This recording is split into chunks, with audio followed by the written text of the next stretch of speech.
फिर BODMAS rule होता क्या है? BODMAS रूल में B stands for brackets, brackets curly भी होती है, सर्कल भी होती है, स्क्वायर ब्रैकेट भी होती है और बार ब्रैकेट भी होती है। O ऑफ और ऑर्डर, मतलब स्क्वायर रूट है, कोई मल्टीप्लाई का अगर ऑफ है तो मल्टीप्लाई का क्वेश्चन हो सकता है, अंडर रूट हो सकता है। D stands for division, M stands for multiply, A stands for addition and S stands for subtraction. तो BODMAS रूल में इसी सीक्वेंस के मुताबिक ये सब ऑपरेशंस को फॉलो करके हम कोई भी क्वेश्चन को, किसी भी ऑपरेशन को सॉल्व कर सकते हैं। फॉर एग्जांपल हमने क्या करना है, फर्स्ट ऑफ ऑल जिस सीक्वेंस से BODMAS लिखा जाता है उसी सीक्वेंस को फॉलो करना है। फॉर एग्जांपल सबसे पहले B है तो B में ब्रैकेट्स हैं, हमने क्या करना है, अक्सर बच्चे पूछते हैं सबसे पहले किस चीज को सॉल्व करें, तो आपने सबसे पहले ब्रैकेट्स को देखना है और ब्रैकेट में भी सबसे पहले आपने बार को देखना है, फिर सर्कल को, फिर कर्ली को एंड देन स्क्वायर को।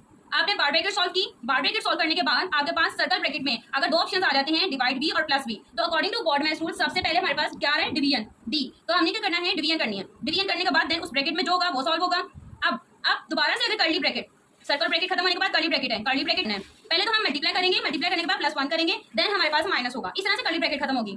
अब आपके पास स्क्वायर ब्रैकेट आ जाती है।